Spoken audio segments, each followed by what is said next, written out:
All right, everybody, it's Adam and Mike coming to you virtually from the Just the Tips studio and patio. Studio and patio, I like that.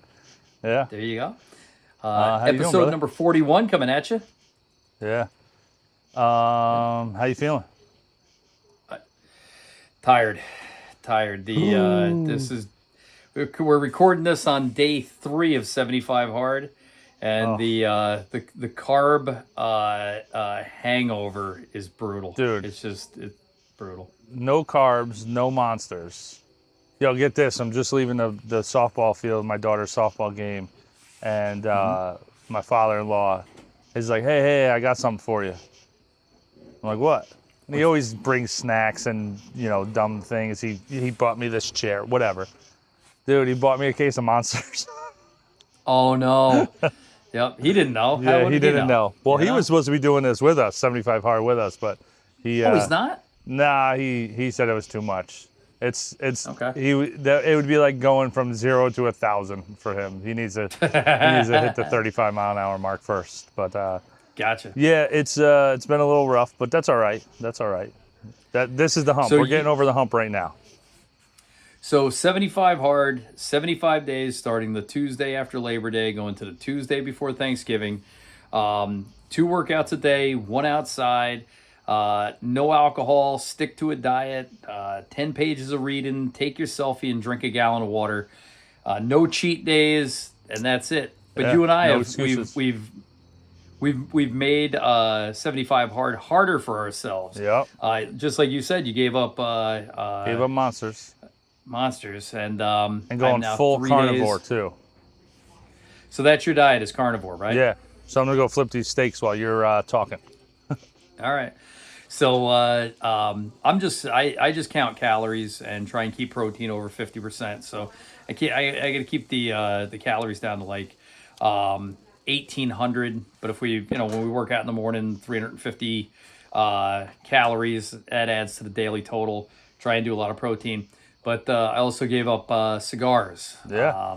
And for me, that it's not that big of a deal. I'm not like addicted to cigars or anything, but I do love them. That's why I'm sitting inside today instead of sitting outside like you are. Oh yeah, you would definitely be having one if you were outside right now. Why not? Yeah. And I rarely smoke a cigar when I play 9 holes of golf, and tonight was league night. We only played 9, so I wouldn't have had one. But over a 35, 45, an hour-long podcast, I would have enjoyed sitting outside. How'd you play today? So we had to get a substitute for you because it was a 4-man scramble for the last night of our drop-in league. Drop-in league's got a different format. Those guys, I think, would have shot the same score if I wasn't there. I swear to God. We got the Kaz the fill-in for you. Oh, nice. Right? So we started on the back 4-man scramble, nothing shaky, not a Vegas night or anything like that. We parred the first one with an up and down from Ed. We used Dave's shot into 11. Nobody made the putt. On 12, we used edge drive. Jesse's second shot, Dave's third shot, and made the putt. I told for you birdie. you don't contribute in scrambles. We make on 13. We used edge drive. I hit it over the throughway, which is unusual. Nice. We used Ed's second shot. I made a chip that was halfway decent, and we made par there. We used edge drive on 14. Dude, from the gold tees, the dudes got us at like 125. Oh. I take an 8-iron. It's on the upper deck. I stick it to 6 feet. 4 of us missed the putt. Oh, man. Right? 15, we did the same thing. I finally hit a drive, dude. I knocked a drive on 15 to 95 yards. It was like, we couldn't get it up and down. I hit a great 6-iron into number 16 to about 8 feet. The Kaz knocks one in the back. Now all of a sudden the Kaz gets hot. Nice. I hit another monster drive on 17, and I knocked my 3-wood bunker high but we're on the left side. Kaz hits a chip shot to 4 feet. Dave hits a great drive on 18 from the golds. We have 95 in. Kaz almost flies it in the cup. Wow. Right? And then Dave makes the very first putt, double breaker from about 8 feet. Nice. So we shot six under net, which should be pretty good. But then we talked to Jamie, and Jamie's like, "No, we were 9 under on the front." I'm like, "Oh, okay." Wait, so are you playing against them? No, No. it was just Just in we comparison. felt pretty good about the 6, but Yeah. Jamie and her friends, knocking down a nice 9 under tonight. Nice. So you were certainly missed. How'd Riley do with softball? It was good. They played like a little scrimmage against. Now she's in this 10U league, and they have an A and a B team, or it's more like I don't know. It's 2A teams, so they scrimmage against each other. So it was cool. It was fun. I had to be there. So, Cool. Listen, we got to talk about a couple things. Well, I want to talk about one big thing. Okay. Our video about pace of play, letting people play through, you not letting people play through, and me wanting them to play through is still just going off the charts, dude. It's just going off the charts. And this is going to get into what happened on Monday when we were at the golf course on Labor Day. But, dude, I mean, I'm still getting probably at least 5 comments a day on that post about me, like, I want you to play through, and you're like, nah, man, you need to earn my. But it's just going crazy, dude. And in all honesty, dude, I think this is one of the issues with golf. I think this is probably one of the biggest issues. And actually, another guy posted about it. He said, "How long should your rounds be?" And if you're a foursome, and he got a ton of comments, and there was like 5. Then there was like, oh, it depends. It's like this 5-hour concept. Listen, I enjoy being out there. Like, I have no problem being out there, but I don't want to be waiting every shot. So I think there's a deeper part of pace of play and golf etiquette and playing through and all these things that we really should dive into. But today we're going to talk about what happened on Monday. So Okay. we have a very cool tournament that the course sets up on 3-day weekends. It's called Skins and Ringers. Every day you put your money in, you show up, and the skins part is just the traditional gross and net skins, but the ringers part is kind of a cool concept. What we do is you're supposed to play all 3 days if you can, but it's your best score net or gross on each hole. So if on Saturday on the first hole you took a 5, and on Sunday you took a 3, and on Monday you took a 7, your score for that hole for the weekend would be a 3. Right. So and you do that so for there's every some strategy hole. to it. Yeah. And it's fun. And I actually whenever I went up and played, like, I never got in on that because I never asked what ringers was. I knew what skins was. I still shouldn't be getting in skins now. But the ringers it's a really cool tournament. It's a really cool, I want to call it a tournament. I call it format. A format. Yeah. Because, you show up and you play it at your leisure. What's nice, though, is it's Labor Day weekend. The course is full.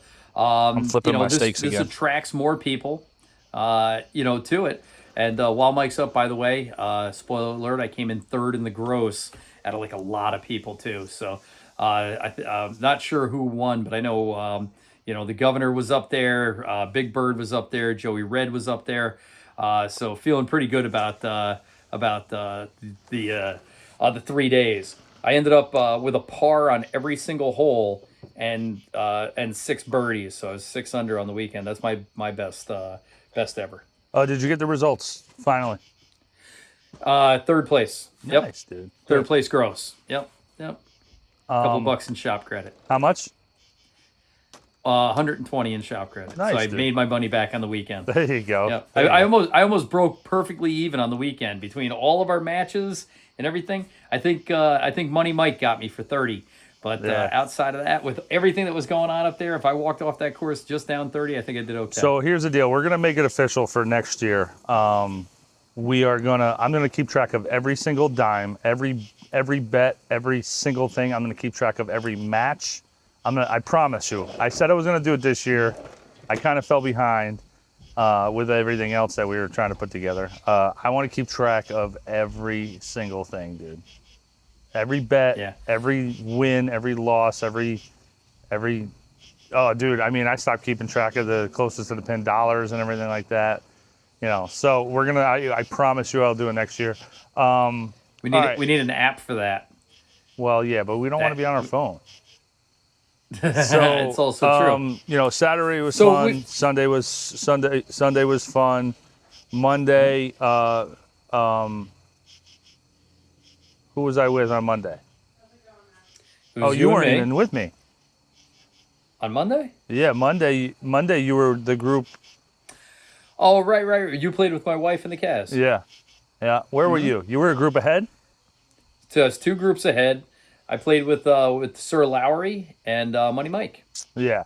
So, and we're a threesome, right? We're a threesome. I get it, but we're waiting on every single shot from basically the 5th hole on. I would say the 3rd hole on. Now, 3, 4, 5, 6, kind of, they're all congested, so it does get a little tight in there, but you can see. Like, you can look through the trees and be like, hey, there's nobody on 5T, and these guys are in 4 fairway. Like, there's a little gap there. And here's the thing, though, is when things get bunched up, it's like kind of a delayed chain reaction, right? And just like when things open up, it's a delayed chain reaction. And we'll get to that later. But I could start seeing that there was like a little bit of a gap starting to happen.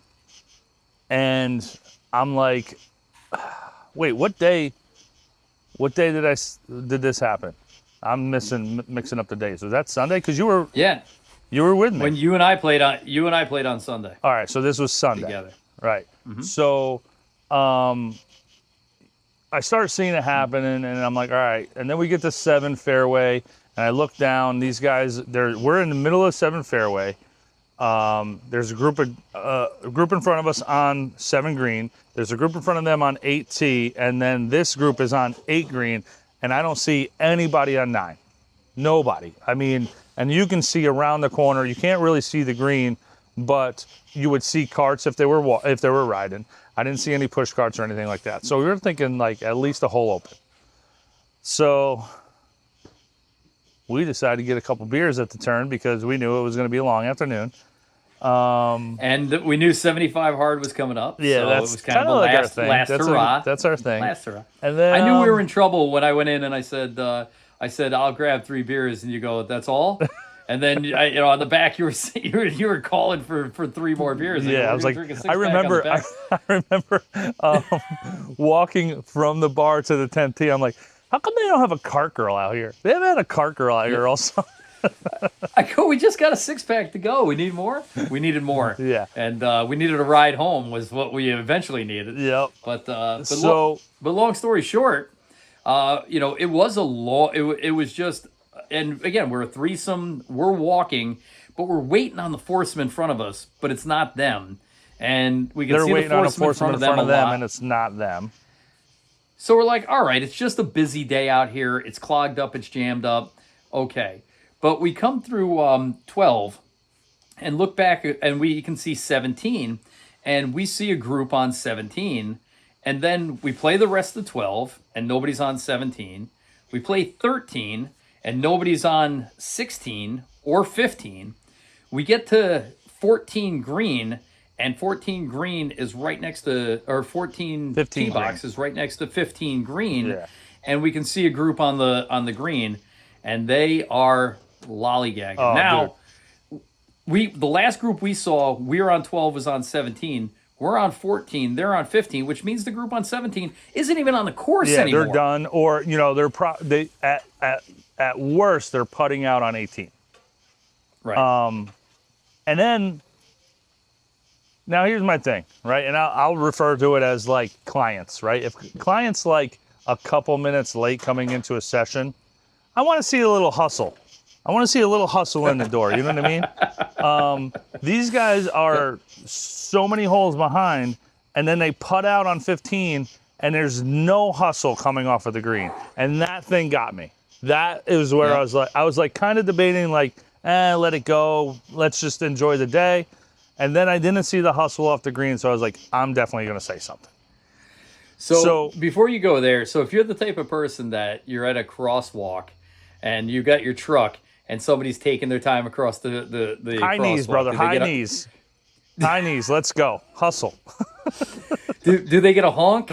Do they get a glare? Do you roll down the window? What It depends goes on? it depends, dude. It depends on like how old she is. huh? If she's in her late 70s. Yeah. She's got a walker. Hurry up, Grandma. Let's go. No, You get those tennis balls moving. it depends. It depends on. It depends on the initial start. If they kind of stepped out, like thinking, like, "Yo, this is my crosswalk," they might get a little look over the hood. No, but So this is the equivalent of that. so this was like we don't give a crap, and this is something that we've talked about, and this is something that the people have commented about. Is like show some respect to the rest of the golfers on the course, and that was what was missing. There's times when something happens where, like, dude, we had a really bad hole. We fell behind about a half a hole. But then I'm like, hey, let's kind of make this ground up again because we got to catch up to the group in front of us. Or at least, like, keep them in sight, Because a bad hole or, somebody can just be stuck in the woods for, like, 3 or 4 shots. It can happen at any moment to where you can slip behind, but then just make that ground up. There was no hustle off of the screen. So we're on 14 tee box, and they're walking up to 16 tee. 16 tee. And I say, hey, guys, you're making it for a really long day out here for everyone. And they kind of like looked at each other. They're like, oh, all right. That was it. So I turn around, go to put my tee in the ground, and all I hear is some chirping. So I turn around, and the guy is halfway between his tee box and our tee box. He's like, hey, man. And I don't know if he was like pointing, but he was kind of like coming over like to argue his point. He goes, hey, man. He's like, we're at like 3.5 right now. And, we're not slow. I'm not saying we're playing fast, but we're not slow. It's not us. He's like, that group is just teeing off right now. I was like, dude, there's 3 holes open in front of you. He was like, it's not us. I go, there's 3 holes open in front of you. There's nothing else I need to say. And he was like, I don't think that was very nice of you. He's like, that was messed up. Like, he was kind of offended. And I was like, dude, we're all waiting on you. We're all waiting on you. It's you. So he did have like a little bit of a point where that group wasn't hitting into them. They weren't hitting up on them. But there is a point in time where you kind of, like we did, you almost kind of just accept it, and then you play to their pace. You know what I mean? It's kind of like, you're kind of driving on the highway and you just kind of get stuck into the pace of traffic, and that's kind of what I think they were doing. So I was like, hey, man, listen, you know what? Let's go handle it inside, or we'll handle it when we get back in. He was like, no, there's nothing to handle. I was like, dude, we'll handle it when we get back in. I understand how that sounds now. This is the equivalent of Mike going, meet me at the flagpole after school. I understand how that sounds. Yeah, but I hear it now. So to your point though, and we'll finish the point about slow play and kind of what happened later. But I just want to make a point that if somebody engages you on the course about slow play, they take they're so adamant about what you're doing that they're taking their time to tell you that you're playing slow. I wouldn't stop what you're doing and walk over and engage them. I think you got a couple of choices that are way better than that. The wave over and go, yeah, I got you. We'll pick it up, right? I don't expect everybody to do that, but if you want to defuse the situation as fast as possible, that's probably the right thing to do. Yeah. You could completely ignore it, which again is not easy, but at the same time is also very reasonable. The third thing you can do is stop what you're doing and engage the person. there is nothing good that is going to happen, that is going to come out of that. And now, again, when this guy gets closer to you and realizes how big you are, you know, I don't, you're not in a place where you're going to do anything about it, and neither is he. But I think once he got within like what was the point? You know, kind of distance. And here's the thing: if you're going to argue that you're not slow, like, what's the point? What's the point? Yeah. If you don't think that you're slow, just go on and play your pace, right? Like, just be like, all right, F that guy. We're still going to play at our pace. That would be the best move of his move, you know? Yep. But when you come over and you're not hitting a tee shot that you should be hitting right now. So now you're slowing up again. But another point is that, dude, once I said something, you know, it took like about a half a hole for everything to kind of spread out. Like I said, that chain reaction, we didn't wait another shot. Right. But we did get in, and I was expecting to maybe hear some stuff from maybe the pro or these guys. But one guy did come over. Came over and he said, "Hey, man," he's like, "we did do a 4-hour, 20 minutes." He's like, we weren't setting record pace, but you know, he's like, 4:20 is not that bad. And I was like, I didn't say anything. I kept my mouth shut because I knew it could have went off the rails. But he was like, you know, he's like, I will admit we were out there for a leisure little Sunday, and you know, I apologize that we were holding the course up. He's like, but we still did a 4:20. I was like, in my head, I'm like, dude, 4:20 is not fast. It's slow, especially when nobody's in front of you. There's nobody in front of you. Yeah. Right? You know?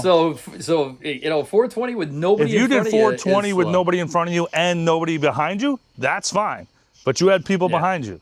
And I will tell you, I don't know how their math worked out, but when we were on that tee box, we were 10:10 that day. They were 9:40. So they were a half hour ahead of us. And it was 1:32 at that time. So we were 10:10. That's a 3:22 at ours. 15. When we were on 14. So add a half hour to that. They were a half hour ahead of us. What did I say? A 3:22. So that's a 3. So that's 4. That was a 3:52 while they were on 16 tee box. So they played the last 3 holes in 18 minutes. Yeah. So which is easy to do when nobody's in front of you, and it's easy to do when you pick up your pace. So you said something to me that I'd never heard before and I hadn't considered, that I thought was really important. You know, you said, you know, hey, you might be out there for your leisurely round and you got 4 guys that are having a really good time, but there's 14 groups behind you that aren't having a good time, that are being impacted by your pace of play. Yeah. You know, and that if you're a business. Yeah, from a business standpoint, think about that. You know what I mean? Think about like a Google review on that. Think about if you were a resort course and everybody that's playing your course is playing it for the first time and they're like, I can't wait to play the ocean course at Kiowa, right? So you have 6 tee times every hour. Say you just do 10-minute tee times. You have 6 tee times every hour. That's 4 players in every group. That's 24 customers. Think about them as customers. 24 customers, and we'll just make this an even $100 a round, right? That's $2,400 that runs through that place in an hour. Okay? Yep. Now, if the first group is having a good leisurely time and the next ones aren't, the next 5, that's 20 people that are pissed off because these 4 guys had a good time. So would you want the 20 people to be happy and the 4 pissed off, or would you want the 4 be happy and not give a crap about the other 20? You know what I mean? Right. Hence the ranger, you know, and the ranger's got to be the bad guy. But, you know, if you're looking at it from strictly a business standpoint, you're absolutely right. You know, and then you made a point too about, hey, listen, you know, most people allocate a certain amount of time. You know, hey, sweetie, I'll be back in 6 hours. You know, and you want to play quick. You know, you want to get to the range, get warmed up, play your 4-hour round, have 3 beers and a hamburger, and come home. Yeah. But if you're out there for 4:20, 4:30, 4:40, all of a sudden you're like, I don't even have time to have a beer and a burger. Right. You know, so and that's lost money to the club too. Yeah, dude. Yeah, I mean, think about that. Say, hey, you know what? I got to be home by, all right, 10:10 tea time, right? Yeah. I want to be home by 5 at the latest, okay? 10:10, done at 2:10, sticking around for a burger and 3 beers, and then I'm home by 5. But guess what? Yeah. You just made me get done at 3:10. Now I got time for a beer and get out of here. You know, something like that. Yeah. You know what I mean? And it's just I don't know. There's something that's disconnected with people. And I mean, you've said it one time where and you were just being facetious about it. You were saying, nope, I paid for this time and this is my time on the course. And listen, I'm not saying that that's completely wrong. And I don't want people, especially when you're going to like a resort course like Kiowa, or, you know, you go to Pebble Beach or something, you know, don't rush around and forget to stop to smell the flowers. But again, you got to think about those 24 people or 100 people that are behind you that wait in every single shot, man. Like, you're ruining the golf part, which, you know, ruins the experience. Please, and then think about the Google reviews of that. Yeah. Yeah, do me a favor. Don't take that podcast chop and put it as a reel with me talking about, I paid to be out here. I can take as much time as I want. No, I'm kidding. No. Oh, don't do that, well, man. That's the thing too, dude. Is a lot of the people around. They don't realize like that chop is, you know, a 30-second clip of a full podcast. So watch the full podcast. So long story short, though, I mean, again, we've hit a nerve with pace of play. Everything that we put online gets a lot of traction about pace of play. And it's obviously, I would say it's 50-50 both ways. You know what I mean? Like, people are agreeing with me. And actually, the one, do you remember the dude? He said a dumb comment and people just ripped him apart. Thank you, everybody. But there's actually a few people chiming in, getting his back. But another thing is like, we're talking about certain scenarios. And a lot of people didn't listen to the whole thing. I said, if there's a spot for them to go in front of us, right? Mm-hmm. If we're playing slow and there's room in front of us because we're a half a hole behind or a hole behind, and there's a twosome on us, pressing us, and there's a hole and a half open behind them because they're playing quick, go ahead, right?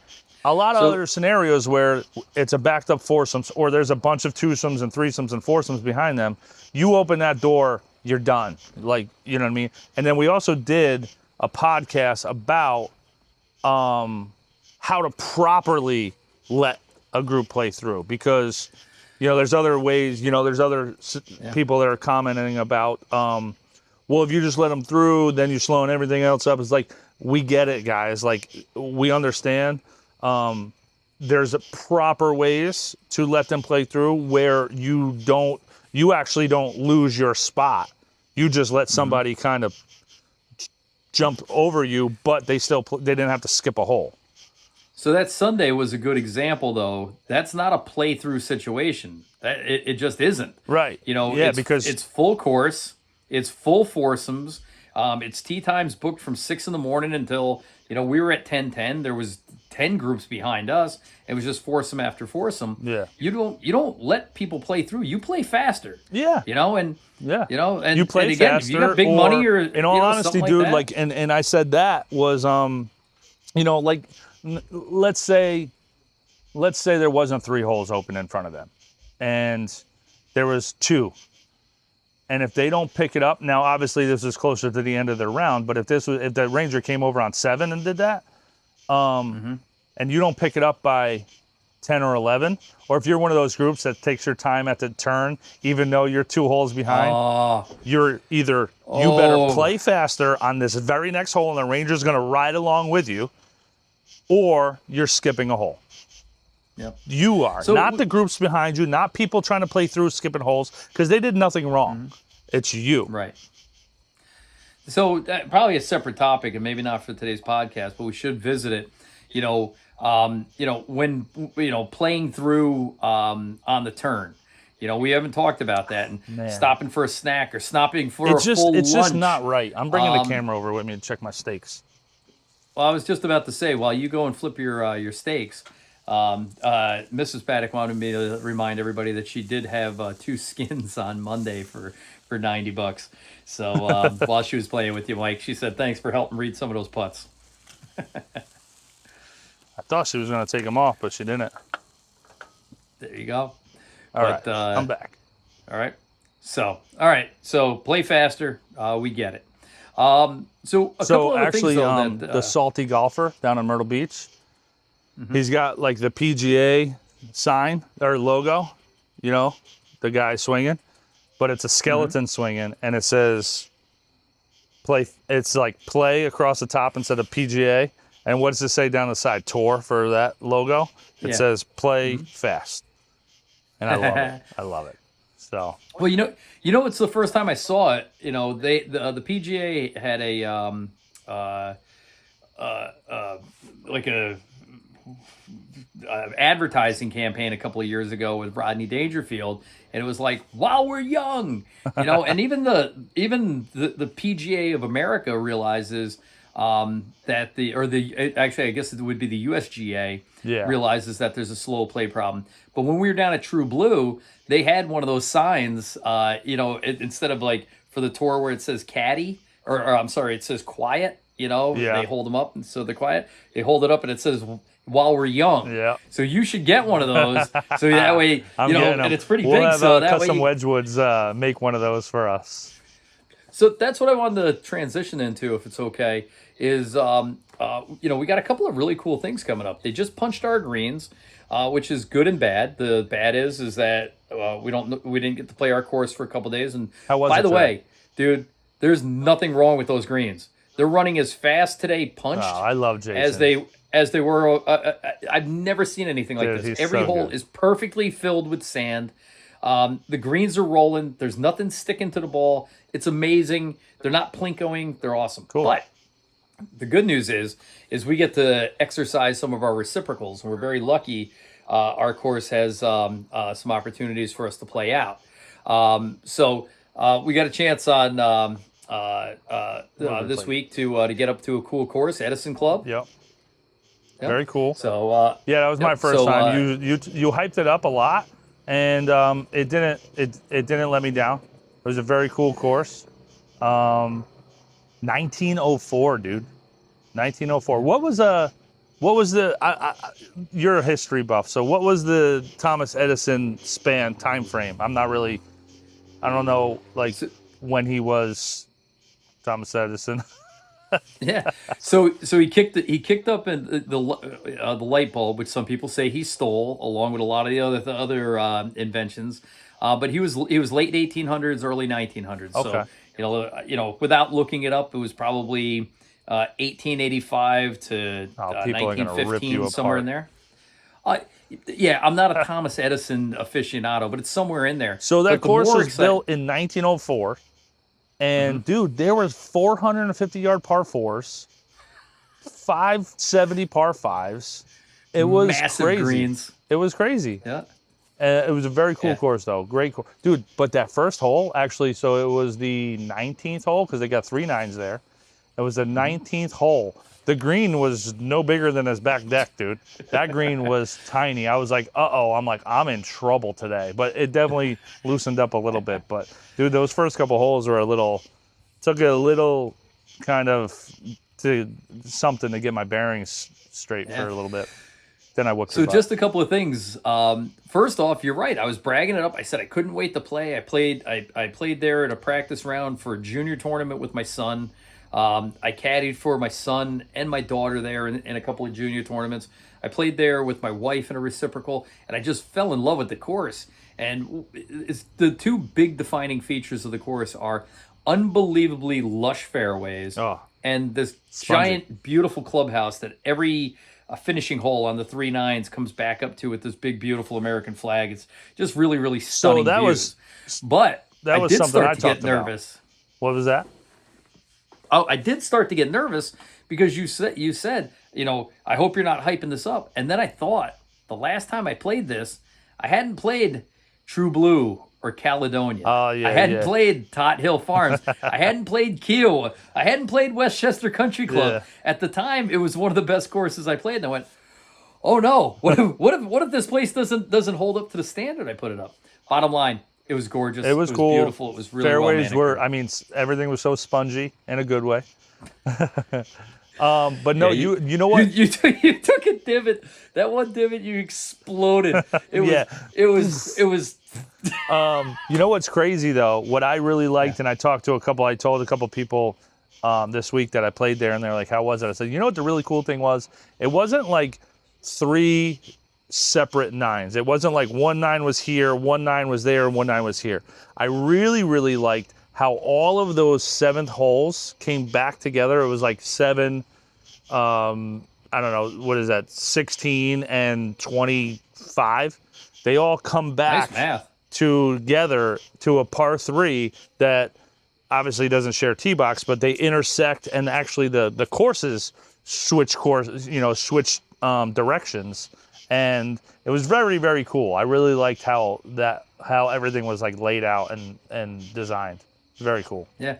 Without being confusing and without needing a lot of signage, the course does snake its way through each other. Yeah. And it does come together in, each 9's 7th hole with a snack shack and 3 par 3s as the 7th hole, and each one of them is distinct and different and really, really cool. But it is. So tell them about the bench. Oh, dude, all the par 3s have benches on them that have little tiny plaques, what would they be? I guess they would be plaques, right? With everyone who had a hole-in-one on that specific hole, their name and date, and I think that was it, right?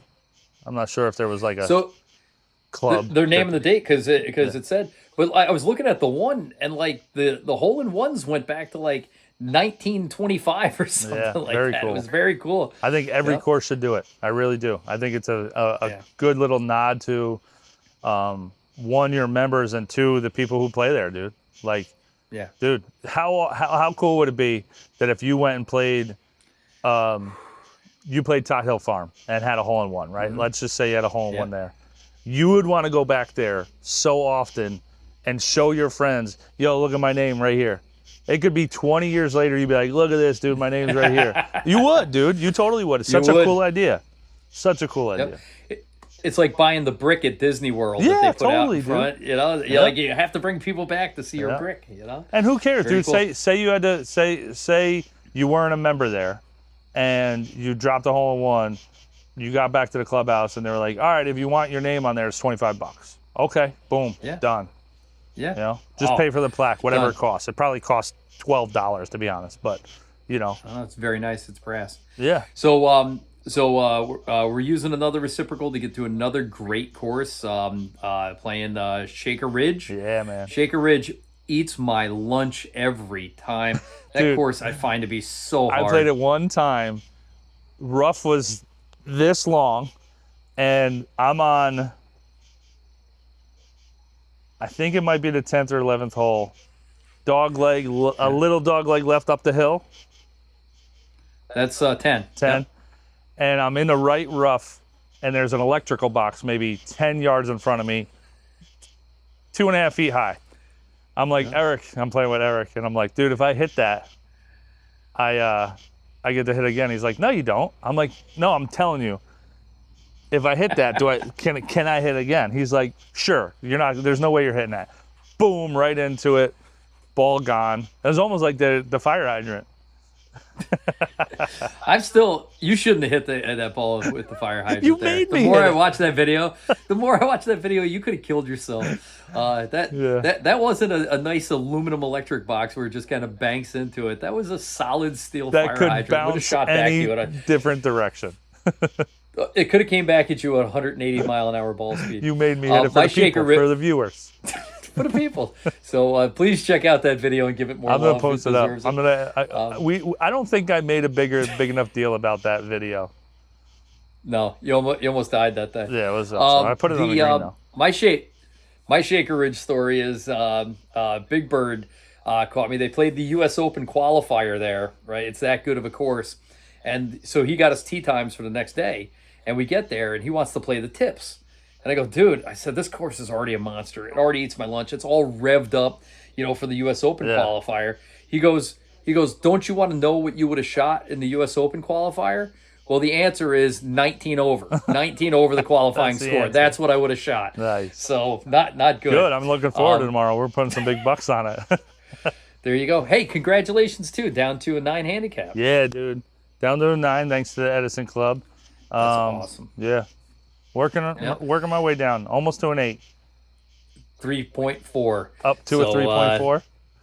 Up to 3.4. I had a couple of 80s in there and a couple of low 70s came off. Dude, you've been That's all okay, over the to be place, honest man. With you. One day you shoot a 74, the next day you shot an 84. Yeah. So the consistency is man. what I like, because that doesn't make me lose sleep. So, a couple other things, coming up. You mentioned it this morning in the gym. We're 76 days away from our North Carolina junket through Strandsland. Yeah, so we're gonna start reaching out for that, and then lift with your legs, bro. Lift with your legs. We're gonna start setting that up. Is that your daughter picking up that steak? Is that steak that big? Is it the cowboy steak? Yeah, dude. I wish. But yeah, dude, we still listen. People are talking about the weather changing right now and fall foliage and stuff. Dude, golf is not over for me until I see a foot of snow on the ground. Even then. But we're thinking about a glow ball tournament that could be cool coming up. Yep. Another charity scramble. We got the Jones. I gave you the dates of the Jones. I can't wait for the September. Jones, dude. Ryder Cup. Dude, we're gonna have a blast. You and me, 2 straight days going out there and duking it out in a 36-hole flighted 2-ball. The weekend after that, we got the Ryder Cup, one of my favorite tournaments of the year. It's just 24 guys for playing for one guy, 24 guys playing for another guy. Yeah. Everybody throws their money in. We go out and battle it for 27 holes on the day. So have I'm lunch 2-1 and in matches in that. So that's pretty good for my Ryder Cup record. 2-0-1 is what I am. I'm 2-0-1. Tied. Yeah. I played. This will be my third one, and I think 2 and 3-1. Is that 6? Yeah. 2, 3, and 1. So I have a losing record in the Ryder Cup. Bro. So I got to get my shit together. Yeah. So we gotta go light on the shoulders that day, dude. I couldn't even lift my arms today. That's what. Yeah. So anyway. All right, brother.